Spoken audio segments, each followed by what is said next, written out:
Hello and welcome to the Weekend Investing Daily Bite of 5th of June. The market, I would say, is in fine fettle in on the eve of the RBI cut, and markets all across the market caps looking good. Today, the topic of discussion is unique. No, I will not buy this stock is the topic. Let's see what we have inside in the second half of the video. Disclaimer: always read the disclaimer fully and understand before going ahead in the video. And of course, do subscribe to the channel if you haven't so far. Let's see the market moves. So, markets volatile today, uh, off from where we had reached at the top today, somewhere around 24,900, but closed somewhere near 24,750. So, 150 point drop after hitting 24,900. So again, very volatile day. But nevertheless, at the end result was about 0.5% up on Nifty. So nobody's complaining on that front. Nifty Junior also up 0.42%. Nifty Mid Cap up 0.66% at a new recent high, and small caps also up at 0.66%, again a new recent high. So the broader part of the market continues to go up. Nifty Bank, however, is the only one which is very stagnant at plus 0.15%. Gold is again moving up. We are now beyond 9,900 per gram, and we are closing in on the highest ever daily close uh, for gold. Perhaps on the weekly, we are already lined up to be the highest weekly close this week. Let's see where we go from here. Uh, Advanced decline trends favorable for advances, but somewhat post about 2 p.m. Some advances were given up. As I mentioned, there was volatility towards the second half of the session.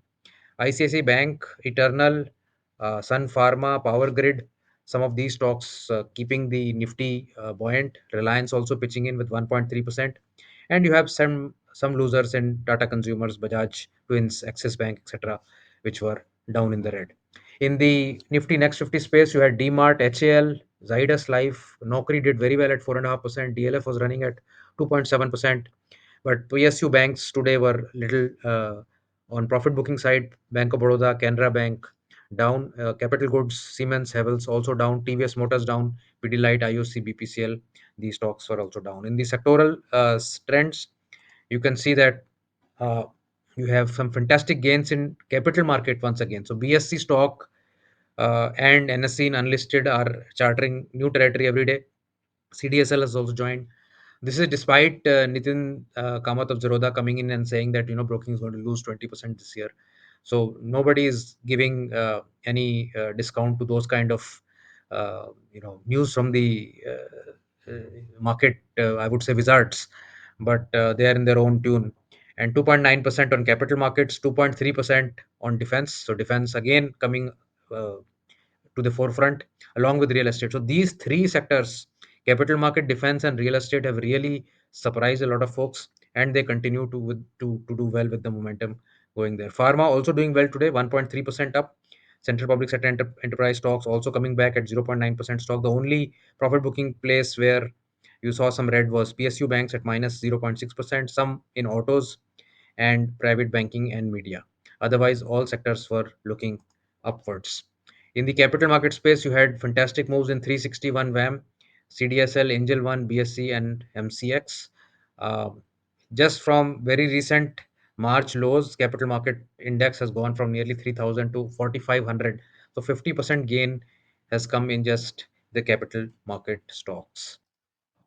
So let's come to the topic of this session. No, I will not buy the stock. When does this happen? So this happens in two cases where we are biased against, uh, let's say, a sector which has not performed for a long period of time. So a sector that has been underperforming, we create a mental bias against that sector and we say that we are not going to touch this sector. This never performs. And the second is could be the bias against a particular stock that has not performed for us. Let's say the first trade we did in that stock did not go well. The second trade also did not go well. So we say this stock does not do well for me, and hence I don't want to deal with this stock. So these two are the sort of biases that get created, and non-discretionary systems obviously override this. So let's take the case of a sector that did not move for 13 long years, for instance. So this sector that is in yellow here, golden, from 2011 till very recently did nothing. So you can see here 0% gain, whereas Nifty went up 225% in the same time period. So we gradually over a period of time, the constant narrative is that the sector is not worth investing. And then, post, for instance, COVID, uh, this sector performs 500% gain versus 170% on Nifty. So huge outperformance, but within a limited time of period. And this sector that I'm talking about was PSU Banking Index. And this was just an example that for long periods of time, when a sector does not perform or a stock does not perform, we tend to classify it as a non-performer stock or sector. And there is no such thing. There is no such performing sector or stock, and there is no such thing as a non-performing sector or stock, because they will keep switching. A performing sector will become non-performing, a underperforming stock will become performing, and they will keep switching these roles all the time. Now, if you are using a non-discretionary system where you don't have this bias, you will probably not have this cloud cover on your thought process. And you will have the same confidence going into any trade, that whether previous trade did well or not, whether previous years did very well in that sector or not, you will not have that overhang when you go with a unbiased mind. Now, when the sector that has unperformed for long periods of time, like for instance PSU banks, and when a lot of other cases can be seen, 2015 onwards, pharma did not perform. Then there was a period where FMCG did not perform. Right now there is a period where some consumption stocks are not performing. So there will tend to be periods where you'll just give up on those stocks and sectors and say that I'm not going to touch these stocks, right? And then when you look at a non-discretionary system like a rotational momentum strategy, where automatically the winners of the season will come up in your portfolio and you will get invested in them. So for instance, in Bank of Baroda, for example's sake, the first 10 11 years from 1999 to 2011, you saw some very strong momentum in Bank of Baroda. Stock went from adjusted 3 4 rupees to almost 200 rupees, 150 rupees here. And then for the next 10 years we didn't do anything actually. So next 10 years were really bad. And then from 2021 you had another great 5 6 times run in that stock.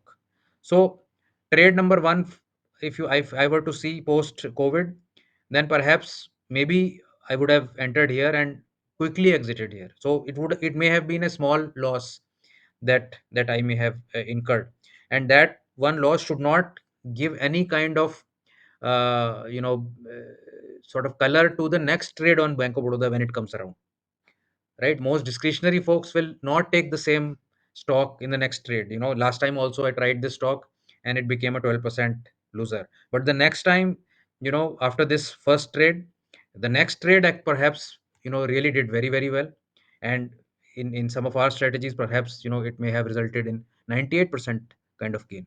So the first trade, if it biased you and took that stock out of your, let's say, watch list, then you missed out on a big trade going forward. So this is where, even though the momentum strategies may not be able to predict the bottom or predict the top, what they're trying to do is catch a portion of these larger trends and missing a significant time of these flattish trends. That is the two things that any good momentum strategy will do, and it'll ride a slice of the trend. So if trend is like 5 times going from 100 to 500, maybe 150 to 100 250%, if we are able to catch during that phase, that is good enough, because then you will be able to rotate the capital to other opportunities as they will come.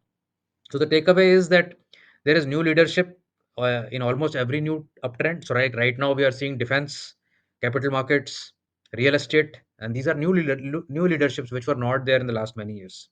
And it can't be captured unless you let go of preconceived notions or biases. And this being non-discretionary helps steer away from ambiguity in huge ways. So there is no overhang of any kind. There is no embargo of any kind, that no, I will not touch this stock. This has given me losses in last 3 times. Again, you may try a stock 5 times, it may give you loss, but the sixth time, perhaps it will give you a multi-bagger of your life. And hence you have to stick to your principles, how you are going to select stocks and how you're going to ride them. So let me know in the comments, have you ever been subject to any bias? All of us have gone through that journey, and I hope you are learning from that journey, and that's not preventing you from taking a trade in a particular sector or a stock. Thank you so much for watching. Let me know how you like the content. Do like and share these videos, and do subscribe to the channel. Thanks. Bye.